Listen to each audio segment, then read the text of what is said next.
Hey guys, welcome to study IQ. और इस video में हम बात करने वाले हैं टर्की ग्रीस टेंशन्स के बारे में और यहाँ पर फ्रांस का क्या रोल है। फ्रांस ने यहाँ पर राफेल विमान तैनात क्यों कर दिए हैं, बहुत कुछ आपको जानने को मिलेगा।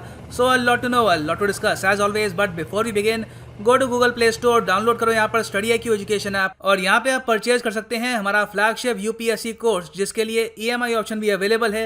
And don't forget to subscribe to study IQ and press the bell icon. Now first of all, यहाँ पर बहुत सी कंट्रीज़ और बहुत ही इंपॉर्टेंट लोकेशंस इन्वॉल्व हैं। तो सबसे पहले तो मैं आपको ये बताऊंगा कि यहाँ पर कौन कौन से कंट्रीज़ का रोल है, इनकी लोकेशन क्या है और डिस्प्यूट कहाँ पे है, ताकि आप फिर समझ पाएँ कि किस कंट्री की क्या पोजीशन है। सबसे पहले मैं आपको लेकर चलता हूँ बड़े मैप की तरफ। सो यहाँ पे आप देख पाएंगे ये है एशिया का मैप और यहाँ पर है मेडिटेरेनियन सी। नाउ मेडिटेरेनियन सी के पास में आपको दिखेगा टर्की। ऑलराइट, ये है टर्की और यहाँ पर है ग्रीस। नाउ ग्रीस और टर्की के बीच में एक और बहुत ही इंपॉर्टेंट सी है जिसे हम कहते हैं एजियन सी। ठीक है, एग्जाम में आपसे पूछ सकते हैं कि एजियन सी किन दोनों कंट्रीज के बीच में आपको मिलेगा। Answer will be Greece and Turkey. अब फिर यहाँ पर देखते हैं फ्रांस कहाँ पर है। फ्रांस आपको दिखेगा यहाँ पर। फ्रांस ऑल्दो टर्की और ग्रीस से काफ़ी दूर है, मगर मेडिटेरेनियन सी को गार्ड करने के लिए, यहाँ पर पेट्रोलिंग करने के लिए फ्रांस की नेवी का काफ़ी इंपॉर्टेंट रोल है। फ्रांस हमेशा ये चाहता है कि यहाँ पर बे ऑफ बिस्के से लेकर मेडिटेरेनियन से लेकर एजियन सी में जो भी हो रहा है, जो भी यहाँ पर एक्टिविटी हो रही है, उसके बारे में सिक्योरिटी इनपुट फ्रेंच नेवी को पता होनी चाहिए। और फ्रांस यहाँ पे काफ़ी बार डोमिनेटिंग पावर बनने की भी कोशिश करता है और इसका रीज़न भी है, फ्रांस अकेला न्यूक्लियर आर्म्ड कंट्री है इस रीजन में। आप अगर यूके को छोड़ दो, यूके थोड़ा सा और नॉर्थ को है। उसके अलावा फ्रांस यूएन सिक्योरिटी काउंसिल का मेंबर है। ये लोग एयरक्राफ्ट बेचते हैं इंडिया जैसे न्यूक्लियर आर्म कंट्री को। सो फ्रांस अपने आप में एक काफ़ी बड़ी पावर है। फिर यहाँ पे एक और कंट्री है जिसके बारे में मैं आपको बताना चाहता हूँ, ये है यहाँ पर लीबिया। अभी बस लोकेशन देख लो, अभी इसके बारे में आपको बहुत कुछ और बताऊँगा।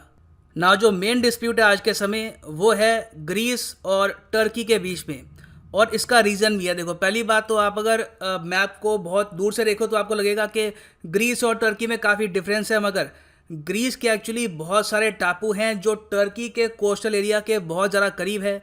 इसलिए काफ़ी बार ग्रीस और टर्की में ये डिस्प्यूट होता है कि किस कंट्री का जो एक्सक्लूसिव इकोनॉमिक जोन है कहाँ पे ख़त्म होगा, कहाँ पे शुरू होगा।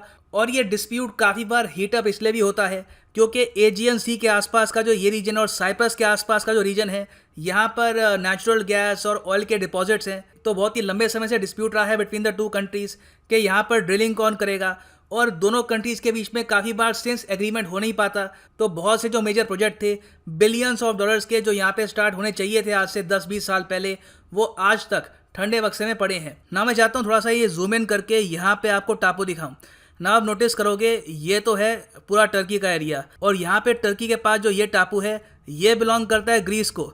फिर ये जो यहाँ पे टापू है ये भी ग्रीस का है। तो आप समझ सकते हैं कि सिंस दोनों कंट्रीज़ बहुत ज़्यादा करीब हैं, तो काफ़ी आम बात है कि हर 10-20 साल में दोनों कंट्रीज़ की नौसेनाएं एक दूसरे के सामने खड़ी हो जाती हैं किसी ऑयल या फिर नेचुरल गैस की फील्ड के डिस्प्यूट को लेकर। अब जो रीसेंट डिस्प्यूट है बिटवीन टर्की और ग्रीस, ये आपको समझना होगा इसका रीज़न क्या है। हुआ यहाँ पर क्या है कि जो लीबिया देश यहाँ पे आपको दिखेगा और टर्की, इन्होंने ये एग्रीमेंट किया कि आपस में जो इनका मैरीटाइम जोन है इसको शेयर कर लेंगे, इसको एक्सटेंड कर लेंगे। तो दोनों कंट्रीज़ ने ये जो आप देख रहे हैं यहाँ पर ब्लू लाइन, इसको कहा कि अब ये जो एरिया यहाँ पर, this will be Turkey Libya maritime zone.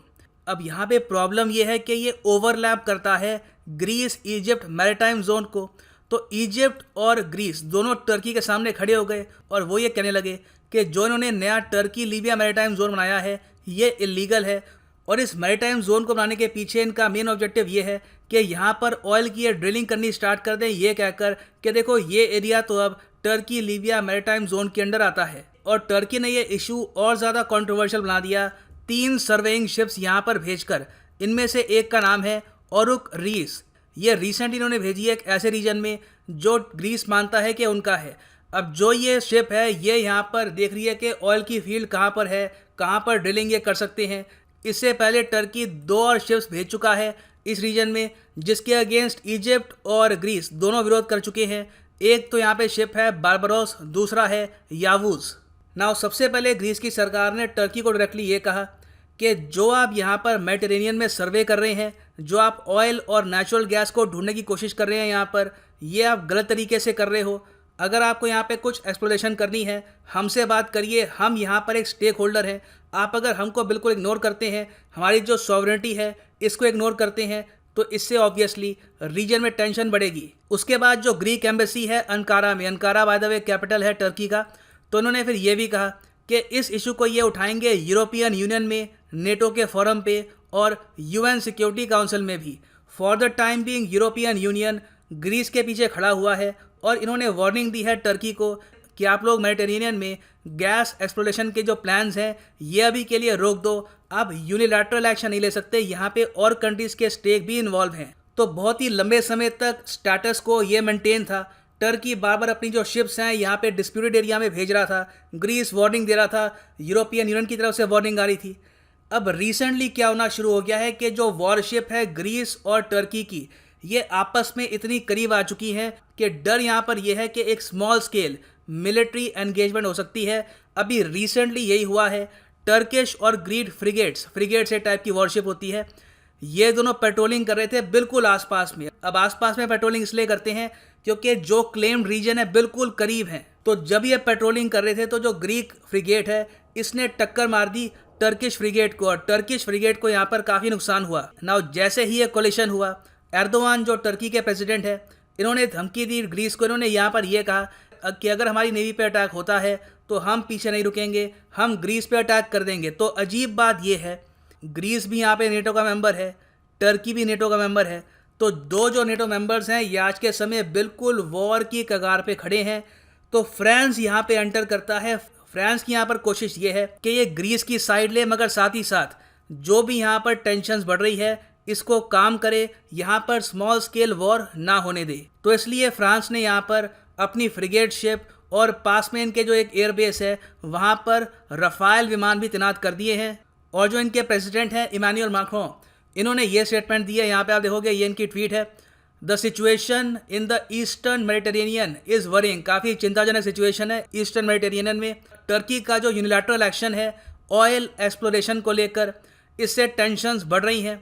फिर ये कहते हैं these must stop in order for a peaceful dialogue between neighbouring and NATO allies. तो फ्रांस ये चाहता है कि टर्की यूनिलैटरल एक्शन लेना बंद कर दे, दोनों कंट्रीज अपनी वॉरशिप पीछे लें और एक पीसफुल डायलॉग हो, उसमें डिस्कस करें कि ऑयल फील्ड कहाँ पे है, किसकी है और कौन वहाँ पर ड्रिलिंग करेगा। अब यहाँ पर देखो इशू ये है कि इवन दो फ्रांस ये कोशिश कर रहा है कि शांति कायम हो जाए, इनका जो झुकाव है, जो इनका टिल्ट है वो है ग्रीस की तरफ। तो जैसे ही इमैनुअल मैक्रों की स्टेटमेंट आई और फ्रांस की नेवी एयरफोर्स यहाँ पर डिप्लॉय हो गई, तो जो ग्रीस के प्राइम मिनिस्टर हैं इन्होंने ये ट्वीट किया कि इमैनुअल मैक्रों एक सच्चे दोस्त हैं ग्रीस के और ये एक डिफेंडर हैं ऑफ यूरोपियन वैल्यू और इंटरनेशनल लॉ के। इसके रिस्पॉन्स में टर्की ने यह कहा कि फ्रांस एक काफ़ी डिस्टेंट कंट्री है, इसकी कोई कोस्ट लाइन भी नहीं है नियर द एजियन सी, तो ये लोग यहाँ पर इंटरफेरेंस क्यों कर रहे हैं। तो ये यहाँ पर क्वेश्चन है टर्की का, क्योंकि टर्की ऑब्वियसली नहीं चाहता कि फ्रांस यहाँ पर इंटरवेंशन करे। और देखो फ्रांस की यहाँ पर इन्वॉल्वमेंट का एक और काफ़ी बड़ा रीज़न ये भी है कि फ्रांस ये नहीं चाहता कि टर्की की जो डोमिनेशन है मेडिटेरेनियन में ये ज़रा बढ़ जाए। और इसके अलावा एक और रीज़न ये भी है, कुछ महीने पहले जो टर्किश नेवल शिप्स हैं इन्होंने एक फ्रेंच शिप को काफ़ी हद तक हरास किया था, एक पेट्रोलिंग शिप को काफ़ी हरास किया था। इसका रीज़न क्या है, आज के समय देखो लीबिया पर आर्म्स का एम्बार्गो लगा है, मतलब कि लीबिया को आप वेपन्स एक्सपोर्ट नहीं कर सकते। मगर फ्रांस की जो पेट्रोलिंग शिप थी इन मेडिटेरेनियन, इन्होंने नोटिस किया कि एक टर्किश शिप है, ये कुछ वेपन्स या फिर कुछ सस्पिशियस आइटम प्रोवाइड कर रही थी लीबिया को। तो जो फ्रांस की पेट्रोलिंग शिप है उसने कोशिश करी कि टर्किश शिप को वो रोके और यहाँ पे पूछे कि आपने यहाँ पर क्या एम्बार्गो तोड़ा यहाँ पर। नाउ टर्किश शिप ने बिल्कुल भी कोऑपरेट करने से मना कर दिया और टर्की की नेवी से अचानक से 3-4 और फ्रिगेट्स आ गई और इन्होंने फ्रांस की जो अकेली पेट्रोलिंग शिप थी इसको अच्छे से घेर लिया और ये कहा कि आप लोग अपनी जगह वापस जाइए, आपका एजियन सी में कोई भी रोल नहीं है। तो फ्रांस इसको देख के काफ़ी गुस्सा हुआ और इसी वजह से फ्रांस ने रिसेंटली जो नेटो नेवल मिशन एक्सरसाइज है इसमें भी पार्टिसिपेट करने से मना कर दिया। सो अब आप काफ़ी हद तक समझ गए हैं कि यहाँ पर टर्की, ग्रीस, फ्रांस, लीबिया, इन सब कंट्रीज़ के बीच में क्या इशू है। नाउ क्या इंडिया यहाँ पर कुछ कर सकता है, क्या इंडिया का भी कुछ रोल यहाँ पे हो सकता है। देखो प्रॉब्लम ये है कि इंडिया जोग्राफिकली इतना दूर है इस रीजन से कि इंडिया की स्टेटमेंट या फिर इंडिया के जो एक्शंस हैं उसका ज़्यादा प्रभाव होगा नहीं यहाँ पर मेन प्लेयर से। हालांकि सिंस टर्की बार बार कश्मीर को लेकर, इंडिया के इंटरनल अफेयर्स को लेकर स्टेटमेंट देता रहता है, तो अगर इंडिया की प्रोएक्टिव फॉरेन पॉलिसी है, जो अभी के लिए नहीं है, मगर एक प्रोएक्टिव फॉरेन पॉलिसी हम बनाना चाहते हैं, तो उसमें एक बहुत ही अच्छा स्टेप ये होगा कि इंडिया ओपनली अपनी फ्रेंडली कंट्री फ्रांस के सपोर्ट में आए और ये यहाँ पर बोले कि टर्की के जो यूनिलैटरल एक्शंस हैं in the Aegean Sea, Mediterranean Sea, ये गलत हैं और इंडिया ओपनली सपोर्ट कर रहा है ग्रीस और फ्रांस को। सो ये इंडिया के सामने ऑप्शन है, मगर देखना होगा कि हमेशा की तरह इंडिया यहाँ पे काफ़ी हद तक एक डिफेंसिव फॉरेन पॉलिसी अपनाता है या फिर यहाँ पर इंडिया पहली बार इस इशू को लेकर कोई कमेंट करेगा। So for the time being ये है एंड इस वीडियो का। Thanks for listening and as always God bless you all.